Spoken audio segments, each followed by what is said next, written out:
I would say Aries is sometimes referred to as, and don't take this the wrong way, the child of the zodiac. Oh, Emma. Emma. The child. That's okay. Someone needs to be the child. Hello and welcome to Separate Bathrooms. We would like to acknowledge the Gadigal people of the Eora Nation, of which we are recording this podcast on, and the traditional custodians of this land, and pay our respects to elders both past and present. I'm Brahe-Daddo. I'm Daddo, and I want to get this podcast started ASAP because we have an astrologer in the house or in the toilet with us. In the toilet? In the toilet. Who's in the toilet? In the bathroom. I'm sorry, not in the toilet, but you know what I mean. Where the toilet You might be lives. in the toilet after this chat. Emma is an astrologer and a meditation teacher. She's written a book called The Astrology of You, Unlocking Love, Creativity, and Soul Purpose in Your Birth Chart. We've given Emma both our time and day of birth. She's here to help us decode our charts. Let's jump into this conversation. Not only about our birth charts, but what is astrology and how can it help us? Welcome, Emma. Emma, welcome to the bathroom. Thank you so much for having me. It's lovely in here. It's so great to have you in person. I know. Well, actually, I say we, but I'm going to actually say me and my daughter Lotus, who's not with us, are so excited to talk to you. We are huge astrology fans. Me and I mean, you are too, aren't you, honey? Yeah, well, as we were talking about before, my mother is an astrologer, and she's been doing it since 1982. Wow. She's been doing it. She stumbled into a good year. I guess so. Was it a good year? Do you know that? Oh, I was born in 1982. So. It was an excellent year, I would say. I mean, is that actually what you know, when you're signing, you know, what do you do as a profession? Do you actually say astrologer? Is that what your full-time gig is? It isn't, no. I've got many hats. Yeah, okay. Someone said to me the other day, "Wow, you're a hustler, aren't you?" And I was like, maybe I should put that on my email signature. I like that. I don't know. There's a magazine about that, and probably not so good. So give us a little bit give us a wrong about idea. your background and how you actually came to be an astrologer. Well, I've always loved astrology, probably like you and your daughter. Yeah. I remember growing up always watching the stars on morning TV with my mum. Karen Morgold. Yes. See, I am into it. And was just always fascinated with it, but also never felt like a Virgo. And so that really inspired me to dig a little bit deeper and find out, how can I be a Virgo when I'm so messy? And being called the world's most untidy Virgo was a label that I was given a lot as a child. I love that. So who gave you that label? Your mum? So was she Yes. into it too? She's into astrology. Yeah, I mean, you know, casually, she definitely, thought that it was interesting, and so we would watch stars on TV. Fast forward several decades, and I worked with astrologers when I was in magazines. I used to commission all of their horoscope columns and always loved working with them. And, probably about 6 or 7 years ago, just felt this massive internal shift inside and felt something is changing and I'm really curious as to what's going on. All of my values were changing. Everything that I cared about, I didn't care about anymore. And I was like, I need to know what this is about. And intuitively, I was drawn to astrology. Yeah. So I had a consult and it blew my mind and I thought, I have to learn how to do this. Yeah, great. How long ago was that? Do you remember? Maybe about 7 years ago. Okay. Yeah. Can I ask you something? Yeah. Who are you looking at? Cam, can I ask you something about your mum being an astrologer? Yes. As an astrologer with small children who I'm confident will be tired of hearing me talk about it, how did you take it when your mum would try and read your chart and tell you what was going on? Well, you'd have to know my mum, for one thing. Mum's quite opinionated. Okay. She's a strong woman, and she had 5 children before she was 30. Oh, my goodness. So she had us in order. So being in order, you are often told about things and how to be. So when Mum had extra ammo, like you Piscean little dreamer sort of thing. I was like, don't you tell me who I am. There's a bit of that going on. Okay. But no, she was, oh, look, we all still turn to Mum. She's a bit of a sage. And she's a brilliant one at, what's that subliminal suggestion? Like Mum will say something. I think that's it, subliminal suggestion. Yeah, Mum will say this. She'll drop these things and you go, you can't do that, Mum. You mustn't do that, Mum, rather, because often what she says subliminally later on, a week, a month, whatever, comes true. Wow. So you have to say, Mum, you have to temper this. The interesting thing though, Emma, is my father is quite psychic, but he pushes it right away. But if Dad actually turns to you and says something like, matey, I think you might be better trying this. This is my feeling. You go, okay, Dad, because he's always right. Wow. Yeah.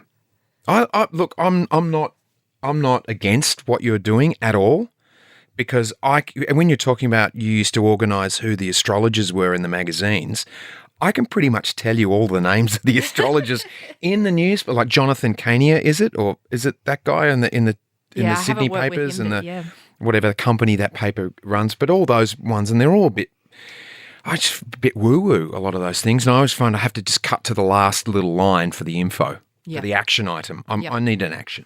But you subscribe to a astrologist thingy that comes up on your phone every day? Pretty much. Every day. Yeah. Pretty much. And I also, like, there's, I get an email, astrology.com. Right. There you go. I get my daily. Oh, what am I talking about? I'm right. Bit, Emma. Like this. I'm totally I into don't it. even know. And I'm like, I'm totally into it. Yeah. She calls me out on all my crap. But it's me not so much wanting to hide it. It's just being vague, Piscean, and not acknowledging it. And I do it sometimes just for a bit of a plan of the day, like something to think about, because something they give you this little, this is what to think, and I'll go, oh yeah, and then something will happen in the day that is, of course, it's related to the issue, and I go, oh, this is the moment. The thing with astrology.com, Jesus, I'm talking a lot. Sorry, but the thing with astrology.com is it'll come up with my Pisces thing, but then at the bottom of it, it'll have a tarot card reading for the day, and they're almost always polar opposite. So I've got to choose which one's which. Intriguing. I'm not talking anymore. I have a question. I am living for this because I had the privilege of having a little look at both of your charts. I know. Before I got here, and just seeing them unfold and seeing how you relate. It's just I'm so incredible. excited. Does it make sense? Totally. I know. Okay, do tell. Yeah. Can we I just want to talk a bit more to Emma first before we get to that. Coffee.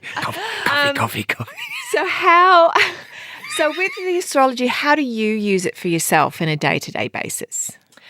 I guess the main way that I would use it would be I look a lot at what the moon is doing. Yeah. Because the moon is the fastest moving energy in the chart. So it's always changing. So it's a really good indicator of what the vibe will be. So if you're just getting started and you want to dip a toe in, getting an app that follows the moon is a beautiful way to start experimenting. Okay. I've got one called Deluxe Moon that I quite like. Yeah. And when you were talking about the thought for the day on your astrology app, that is most likely probably speaking to the moon and what phase the moon is in and what sign it is in.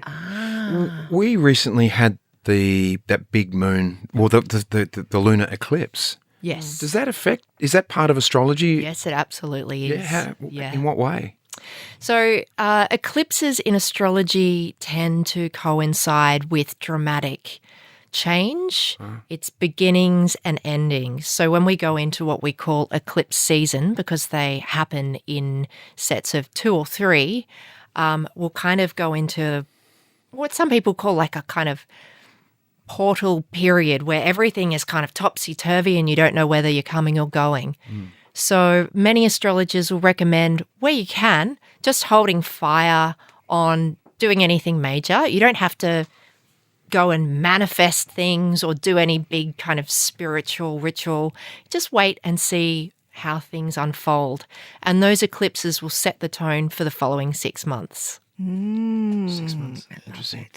So you've written this book, The Astrology of You, Unlocking Love, Creativity and Soul Purpose in Your Birth Chart. Okay, I've read it cover to cover. I love that. Explain to us how your book works, especially if you've never explored astrology. How, if I've just picked it up from the store, what do I do? How do I get into it? So basically, I wanted to give people something beyond their horoscope. And I don't want to come on here and rag on horoscopes because I write them myself. You can read them online. I may be able to share where I do that. I don't want to say the wrong thing. But essentially, this is going to give you the tools to start to understand your birth chart.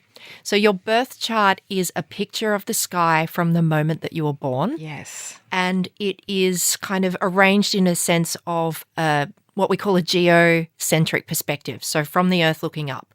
We know as astrologers that the sun is not going around the Earth, but from where we're standing, that's kind of the way that it looks. Yeah.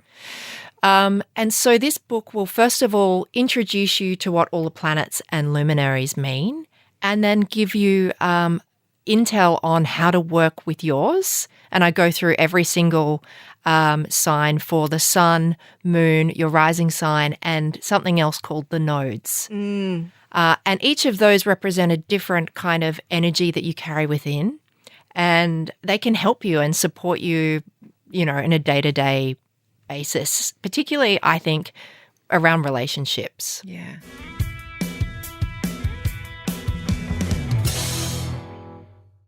So speaking of relationships, are you in one? Yes. Okay. And so when you met your partner, Yes. did you check his chart before you hooked up with him? I didn't because I've been with him for a very long time. Oh, so you didn't know it then? So I didn't look at his chart, but I did find out that he was a Sagittarius pretty early on.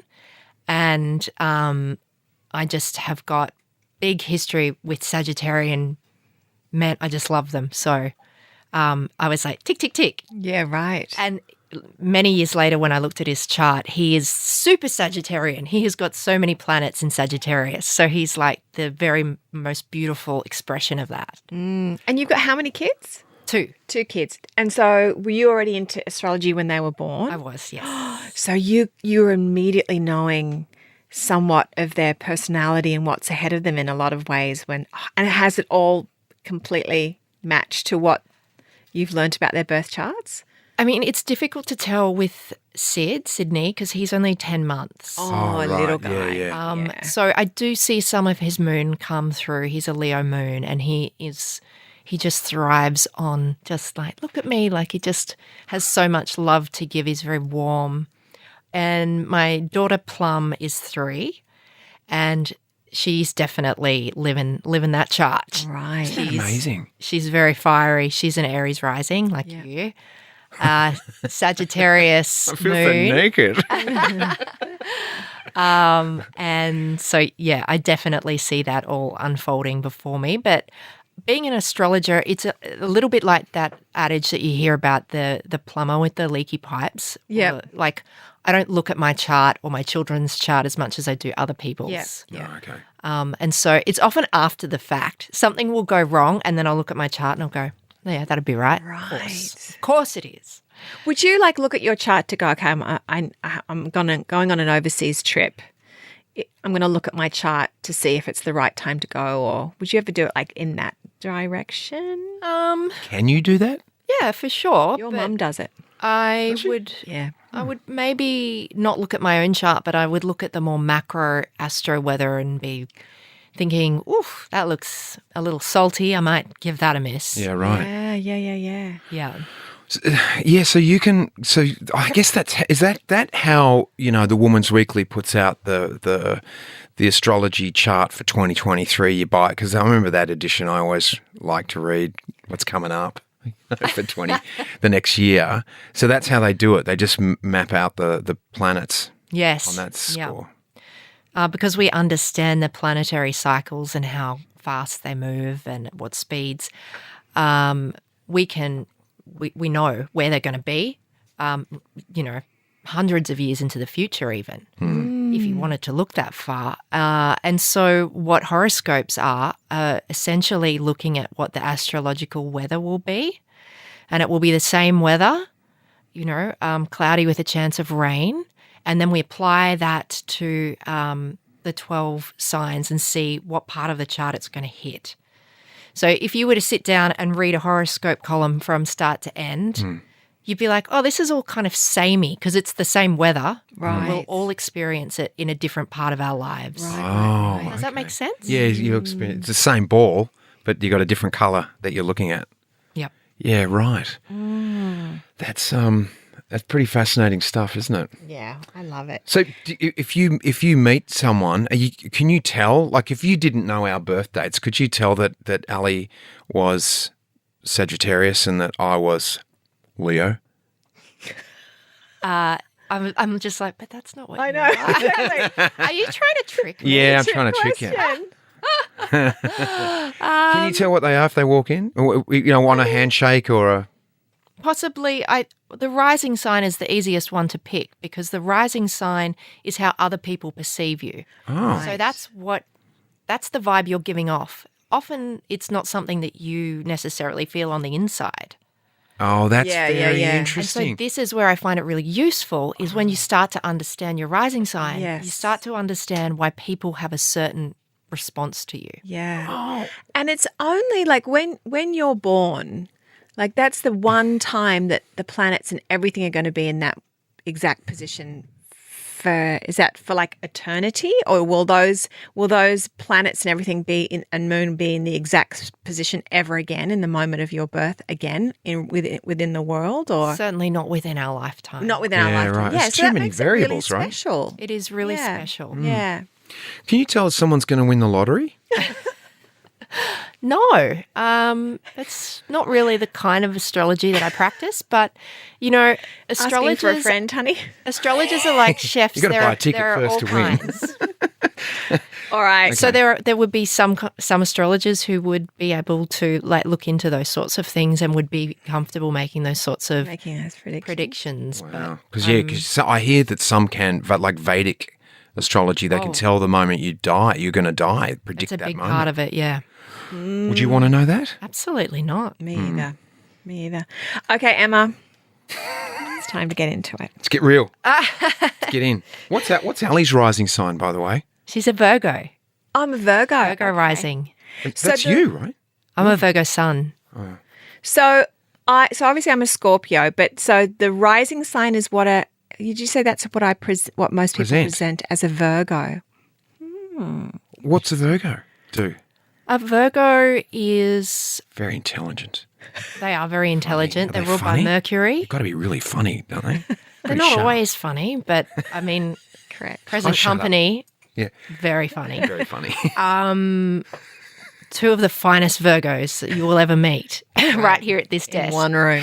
Oh, yeah. No, so a Virgo rising, you'll hear lots of things about them being, very neat and pedantic and focused on details and things like that. But the higher octave of Virgo is that they are helpers and that they're really about trying to help the people that they care about in really practical ways. So they can sometimes be maybe not super romantic because they're always trying to find the best practice and troubleshoot things for the people that they love. So when that's your rising sign, people go, "Ooh, she's capable. Here, take my stuff. Yeah. You look like you can handle this." And even if you're, under the surface going, "I really have got too much on my plate right now," you just tend to get loaded up. Wow, that's right on. That's right on. Would you agree? Yeah, absolutely. Absolutely. Yeah, tell me more. So, Virgo, Tell me about me, Emma. enough love about it. me. Let's talk more about me. She's never like this. She's always like, okay, she's always asking questions about other people. She doesn't like people to know about her, but this is great because she's saying, tell me about me. So, it is kind of, it's got that perfectionist tendency. So this likelihood of coming across as seeming like everything's perfect. And that could potentially make people quite jealous of you, I imagine. But there's a real frailty to Virgo as a sign because they're so critical of themselves, speaking from experience. Yep. And so they're very misunderstood. And I always say Virgos are the most misunderstood, and Scorpios actually, which is awkward because you also have a Scorpio sun. I totally agree with the Scorpio thing. I think Scorpio gets the worst rap of all the signs. We're always labelled as vindictive, bitchy, but meant to be the sexiest one and all this. And I go, the Scorpio people, my sister's a Scorpio as well, and she's so not that. Either am I, but we are loyal till the day is gone. Like we are just, when we love someone, it is serious love, and we will walk through, better nails for those people. But yeah. That is very, very, very Scorpio. Yeah. And I think that this whole archetype of all Scorpios are like Wednesday Addams and goths and and what have you. Like that's just really one note, and there's so much more to you.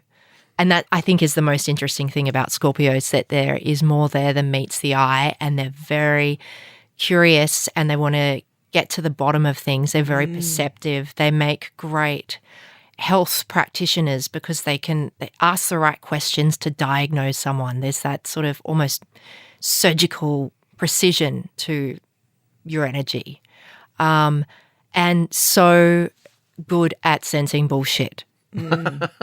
Just, you're all about finding the truth. My poor husband. It is so true. I have no chance. No chance. No chance. But that's why you're good at podcasting. Because you have you want to get to the emotional heart of things, and you will ask those questions. You're very good at it. Thank you. Yeah. You deserve an award. I'm not quite sure why you haven't been nominated. Oh my God. It's just a little... You're on fire today. You are on. It's because we're talking about his favourite topic, astrology. Yeah, and Alison. That's right. And Alison's astrology, because it all revolves around me. It's all my orbit. Could you see in our charts why we're suited to each other or why we're together? Like, did that show up in our two charts? So I haven't done your synastry, which is where I put the two charts together and see there's another the way thing.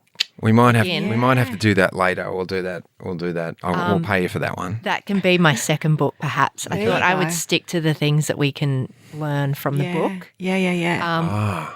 So what I did notice was some really beautiful synergies and kind of a light and shade to your charts where you really understand each other and that you're on the same kind of line of thinking but at opposite ends of the spectrum. So that was the thing that really struck me the most. But I could also see how you would be frustrated with one another, if I can say that. Yes, you can. Yes, you can say that. Ken's gone silent. Oh, no, I'm thinking about there's another way I would put it. We ham and egg it pretty well. Yeah. You know, that's how we've often done things, like, say, just the example of setting up a podcast or setting up when we've got you, or another guest. One of us will do a lot of research. The other one will read a book or something based on it. And then we come together and we each we come from our either end of the spectrum and come together and we'll write it together often. But it's, because we both have different ways of doing things. So, but we ham and egg it pretty well. We go together. Yeah, absolutely. Peaches and cream, coaching the team, that sort of thing. I think because you are much more available to other ideas than probably I am. I think I get a little, this is the right way and that's the only way, a little bit more than you do. You're a bit like, oh, okay, yeah, let's do it that way. I think you're more available. Because I haven't had an original idea of my own. I'm waiting for someone to fill me up with their idea. Yeah, I'll do that one. That's a good idea because I got bugger all. Let's go with that. God.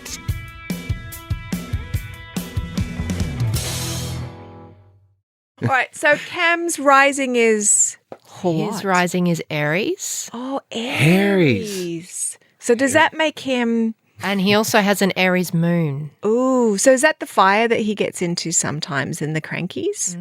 Ah. Is Aries is air, isn't it? No. Fire. Oh, fire. Yeah, Fire very and water. fiery.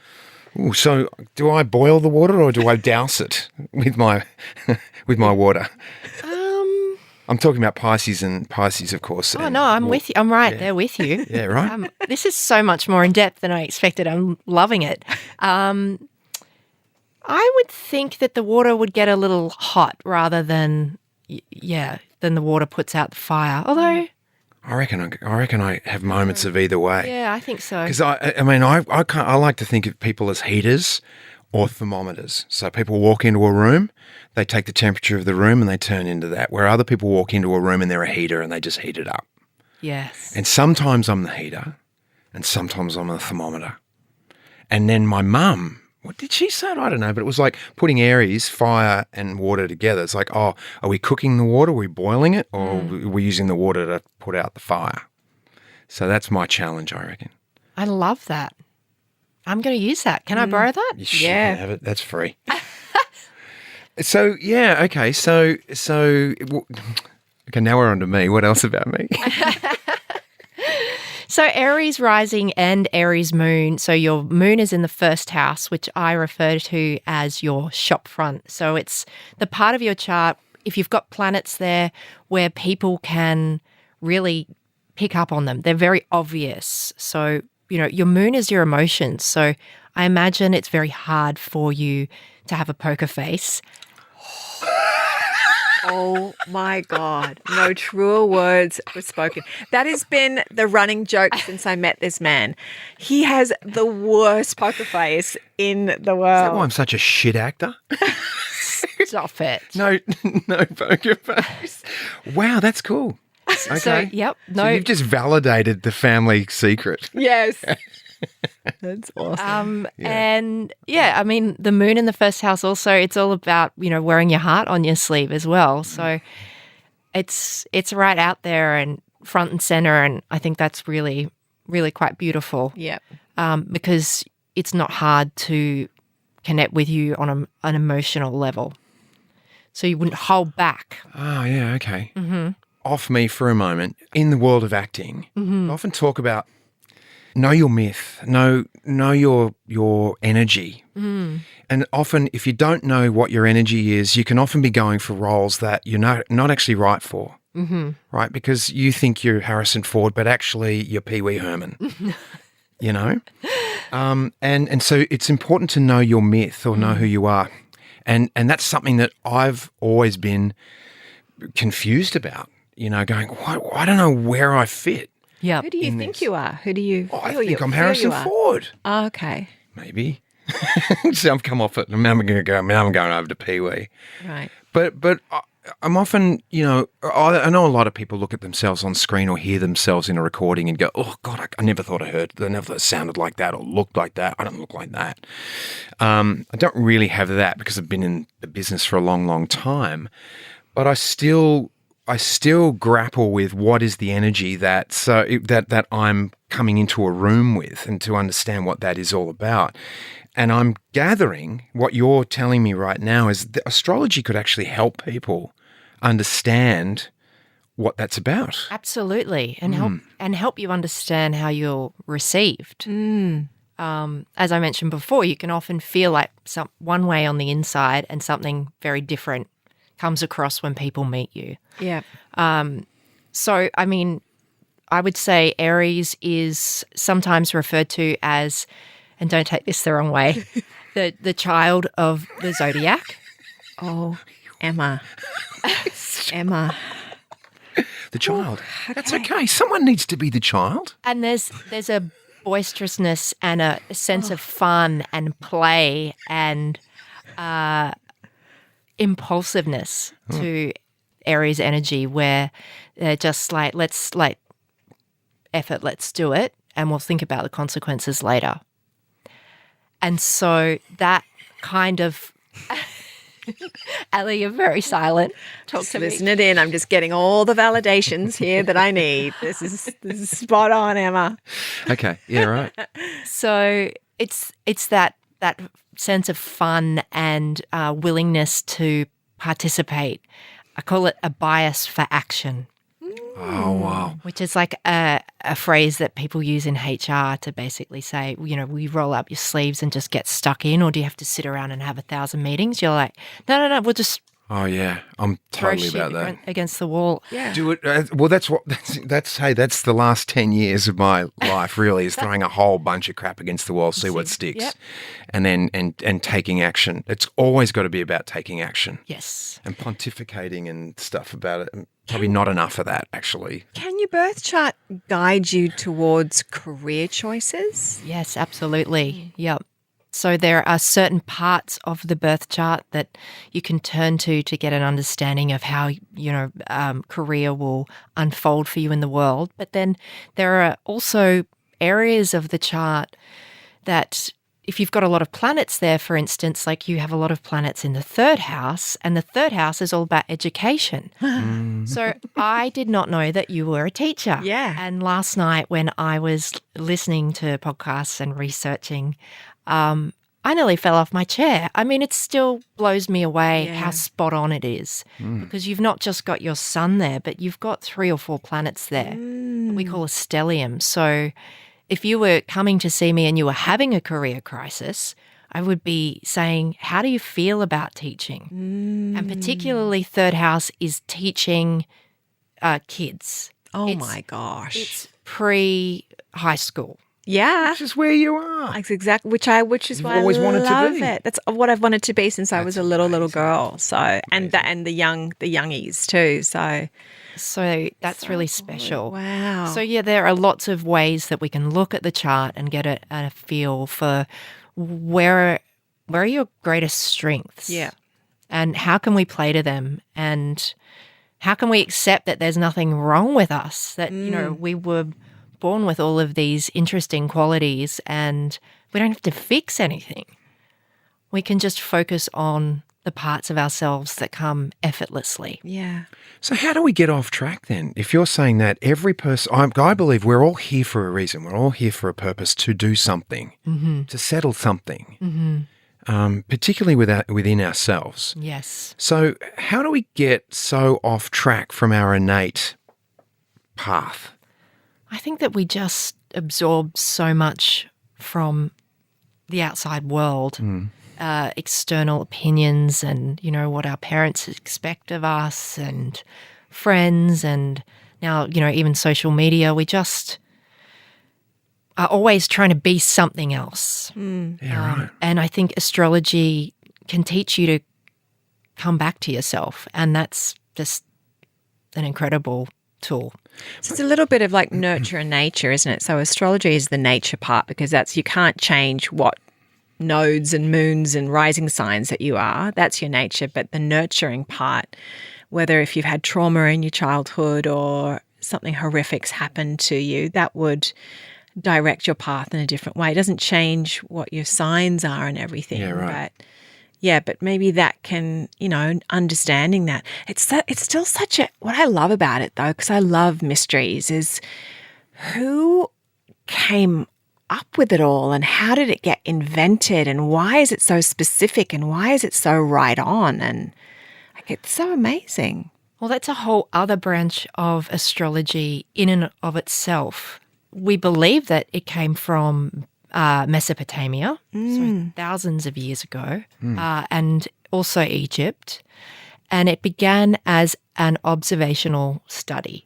So people would be watching the sky, noticing what the planets were doing and making a note of that, and then seeing the correlation between that and what was going on Earth. Wow. So, probably eclipses would have been one of the first things that they'd be noticing because it's so significant. Yes. And so that's the way that it has developed. And I think that's one of the biggest misconceptions about astrology. People think that it has to do with being a medium or clairvoyant, or it's all arbitrary, that we're just making this stuff up. Like when the moon is here, it means this. But in actual fact, there's so much incredible theory and philosophy that goes all the way back to these ancient civilizations.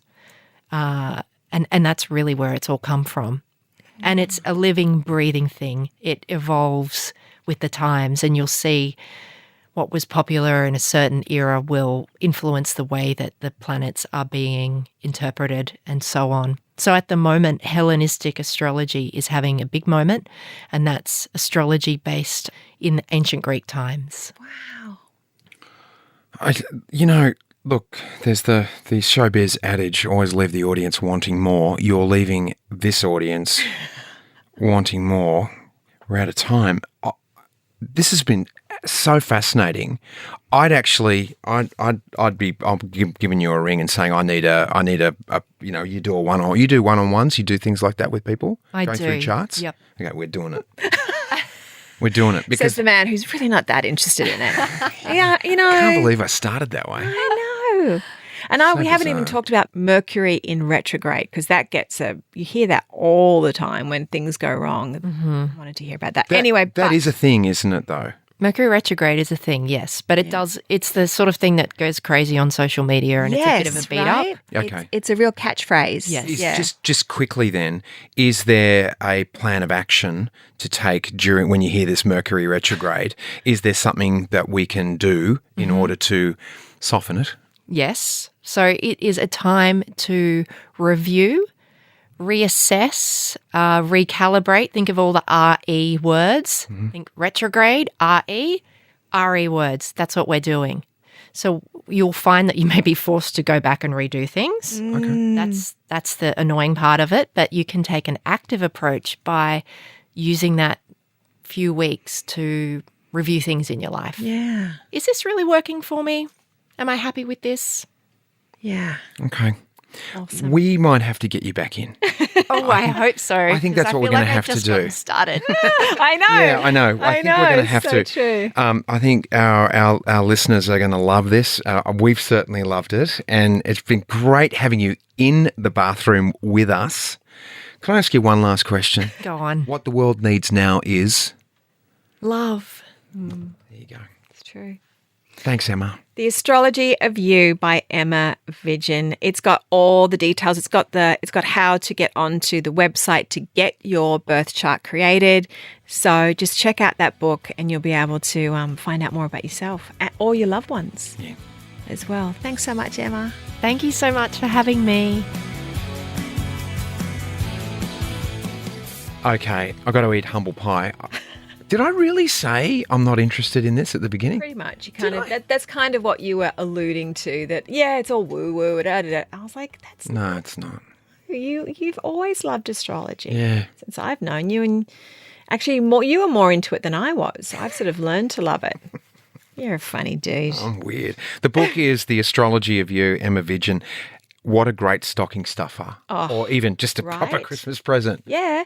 And then Right. and then especially if you gave that to them with the birth chart as well. Here's your birth chart. Here's the book. Yeah. Oh, how cool would that be? Yeah. Because clearly, I mean, it works. I mean, she nailed us both. Yeah. Like, nailed us both. Yeah. Yeah. So I just think it's a great tool for getting to know what energy you're bringing into the room and how people are responding to you. Because they go, why are they treating me like that? And it's like, do I come across like that? And I know I've said that to you before, where I've been like, I've said the same thing. how do I come across? Am I coming about across? myself. I've said this to you before when people said, who would you like to meet? And I said, I'd kind of like to meet myself to see how I come across to other people. I've never heard you say that. Yeah, I have said that. That's a really cool thing. Yeah. Did you see the bear on the Instagram looking at the mirror that I put up the other day? Yeah, I did. The bear met himself and he didn't like it. Yeah. Completely trashed the mirror. That could be me too if I met myself. Like, who's that? Yeah. Anyway, look, go out and buy the book, learn about astrology if you're into that sort of thing. But maybe we'll get Emma back in. She had a lot of info. We did. Yeah. She did. Yeah. Take care. We'll see you next time on Separate Bathrooms. Thanks for listening.